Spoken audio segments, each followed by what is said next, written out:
안녕하세요. 연변생각 연추연 변호사입니다. 제가 좀 부상을 입어서 목이 안 좋으실 수도 있는데 그럼에도 불구하고 좀 소비자 관련 이슈가 말씀드려야 할 것이 있어서 말씀드립니다.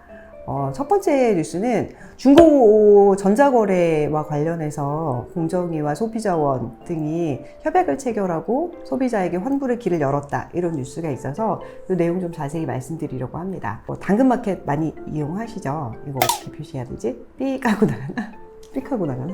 무슨 마켓, 중고 거래하는 사이트들, 플랫폼들 여러 가지가 있는데 그 중에서 당근마켓, 번개장터, 세컨웨어, 중고나라, 이렇게 4가지 사업자가 협약의 상대방으로 참여했다고 하는데요. 중고 거래 플랫폼과 공정위와 한국소비자원이 같이 이 중고 전자제품 거래하다가 문제가 발생한 경우에는 환불을 받을 수 있도록 하는 협약을 체결했다는 내용입니다. 사실 그동안 제가 여러 차례 말씀드렸는데 이 온라인 플랫폼을 통해서 개인 대 개인의 거래가 있었을 경우에 여기 문제가 있었을 때 진짜 환불받기 어렵고 개인 간 분쟁을 또 소송하기도 어려워서 여러 가지 문제점들이 발생했죠. 소비자가 아니어서 사업자와 소비자 간 거래에 있어서는 사업자에 비해서 소비자를 보호하는 규정들을 두고 있는데 소비자 대 소비자의 거래인 경우에는 개인 간 거래이기 때문에 그냥 일반 민법이 적용되어서 어떤 보호를 받기는 어려웠습니다. 특히 고가의 전자제품 구매하는 경우에 특별히 하자를 고지받지 못했는데 내가 집에 와서 켜보니까 제대로 작동이 안 된다거나 이런 문제 발생했을 때 손해가 크고 분쟁을 어떻게 해결할 길이 없다, 이런 점들에 대한 얘기들이 좀 반영된 내용입니다. 그래서 소비자에게 환불의 길이 열렸다, 이런 차원에서 굉장히 고무적인 뉴스라고 생각합니다. 그런데 이것은 단순히 길을 열어준 거라는 점을 좀 말씀드리고 싶어요. 사실 환불이라고 하는데 환불의 개념 자체가 사실 사업자가 소비자에게 물건을 이제 돈을 환불해 주는 것을 말하는 거고, 판매자라는 차원에서는 판매자가 구매자에게 이거를 이제 돌려준다라는 취지인 것이지 사업자로서의 의무를 부담하는 것도 아니고 어떤 법률적인 책임을 부과시킨 것도 아니다라는 점을 좀 먼저 확실히 해두고자 합니다. 아까 말씀드린 4가지 플랫폼에서는 실제로 이 환불에 대한 보상 신청을 할 수 있고 보상을 받아주기로 하는 협약도 체결을 했기 때문에 이거 문제가 있다라고 협약을 신청할 수 있고, 그런 경우에 제3기관에 의뢰해서 조정받을 수 있도록 도와주고 있습니다. 소비자원에서도 이것을 진행할 것으로 보이고, 또 여기서 눈에 띄는 것은 전자거래 분쟁 조정원이 조정을 진행하도록 하고 있어서 조금 소비자분들께 많은 도움을 드릴 수도 있지 않을까라는 말씀을 드립니다. 덧붙여서 전자거래 분쟁 조정원에 대해서 말씀드리면, 제가 그동안 이제 한국소비자원에서 운영하는 소비자 분쟁 조정 제도를 많이 말씀드렸는데, 전자거래 분쟁 제도도 사실 잘 이용하면 굉장히 도움이 많이 받으실 수 있는데, 전자거래라고 돼 있어서 사실 사업자와 소비자 간의 거래만을 제한하고 있지는 않고요.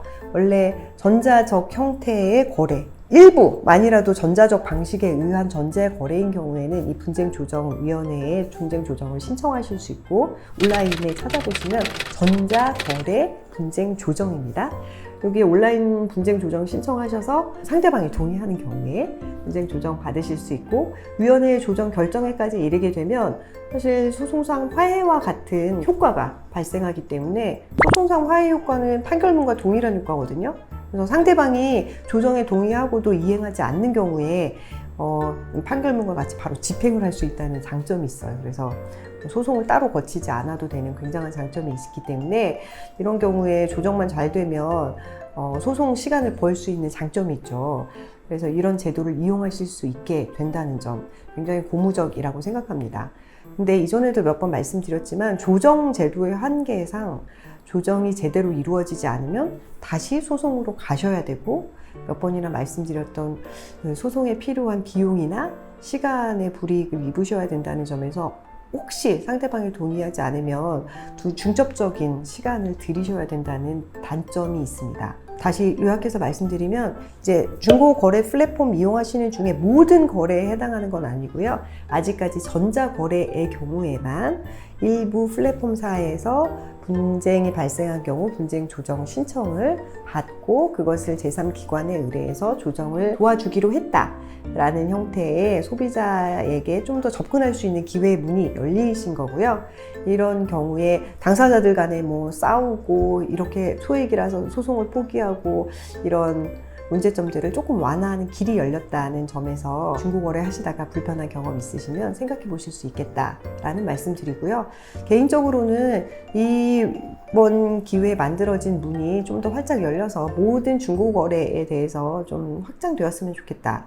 여러 차례 말씀드렸지만 개인 간 거래에서 분쟁이 발생되는 경우 굉장히 많은데 민사소송으로밖에 방법이 없어서 좀 실질적 소송이 어려운 경우가 많았는데 최대한 행정기관들이나 이런 열려진 중재원 등을 통해서 해결 방법이 열렸으면 좋겠다는 말씀을 드리고요. 강제적인 효과까지 누려보실 수 있도록, 그리고 또한 판매자분들께서도 조정이 사실 가장 값싸고 빠르게 해결하실 수 있는 점이라는 점을 고려하셔서 당사자 간의 합의를 제3기관에서 도와주면 합의가 잘 될 수 있도록 이용해 보셨으면 좋겠다라는 말씀 드립니다. 소비자가 합리적으로 거래하는 것이 나만 잘한다고 되는 것은 아닌데 우리 모두 좀 건전한 거래 시장을 형성하기 위해서 노력하는 소비자가 되었으면 합니다.